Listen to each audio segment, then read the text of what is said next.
Assalamualaikum sebagai pembuka kata, berbeda budaya, bijaklah dalam berkomunikasi kita. Halo semuanya, perkenalkan saya Wadatu Sabila Huljana dari Program Studi Komunikasi dan Penyiaran Islam kelas 4B. Coba deh kita ingat-ingat di media sosial sekarang, kayaknya gampang banget ya seseorang itu bisa jadi bahan pembicaraan, kayak hari ini dipuji, besok bisa langsung dihujat. Kadang cuman karena satu pernyataan, satu tindakan, atau bahkan potongan video yang belum tentu lengkap. Nah, fenomena ini dikenal dengan istilah cancel culture. Tapi, yang jadi pertanyaannya, apakah semua penilaian tersebut benar-benar objektif? Atau jangan-jangan cara kita menilai orang lain itu dipengaruhi oleh latar belakang budaya kita masing-masing?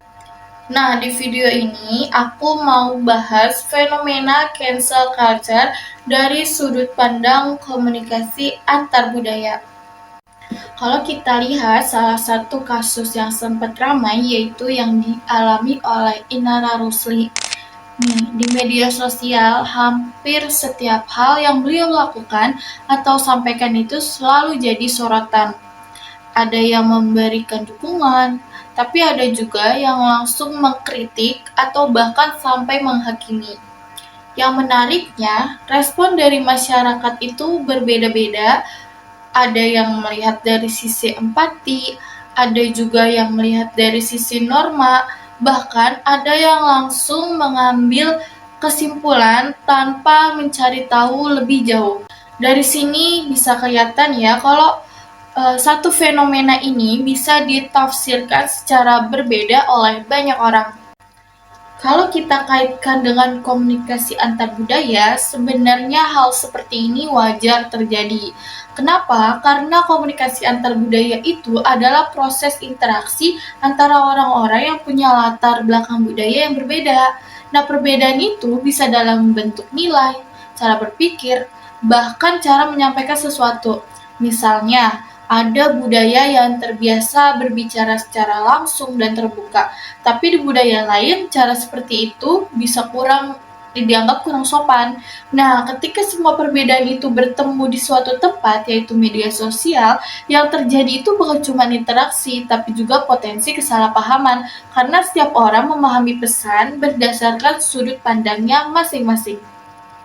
Apalagi di media sosial kita sering hanya melihat potongan informasi, kita tidak tahu konteks lengkapnya, kita tidak tahu latar belakangnya, tapi kita sudah langsung membentuk opini. Nah, inilah yang akhirnya membuat komunikasi itu jadi tidak utuh.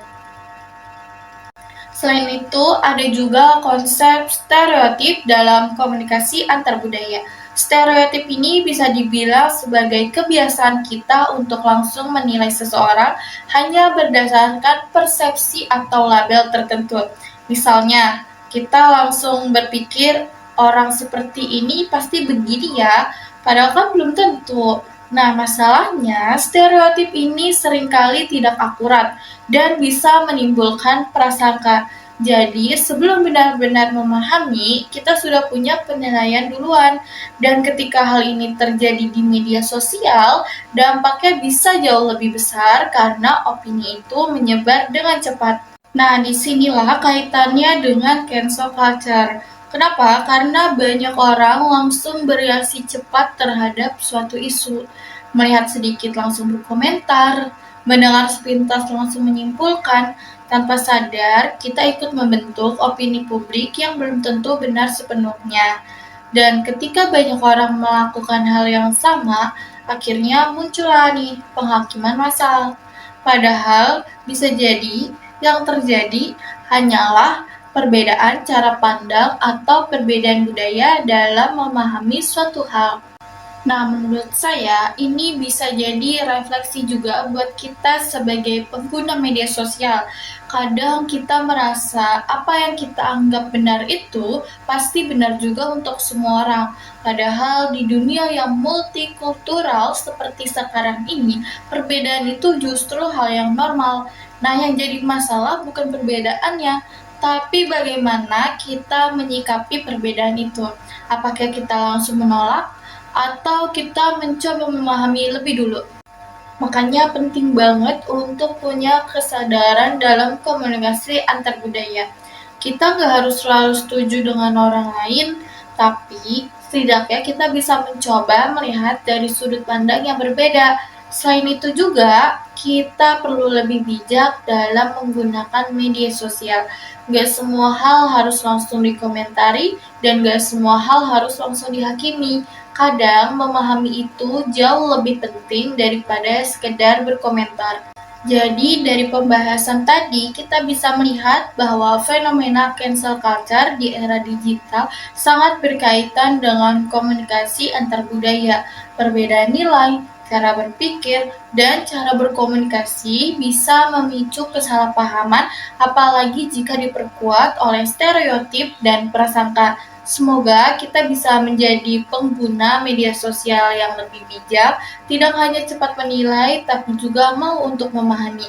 Karena komunikasi yang baik bukan hanya tentang menyampaikan pesan, tapi juga tentang memahami orang lain.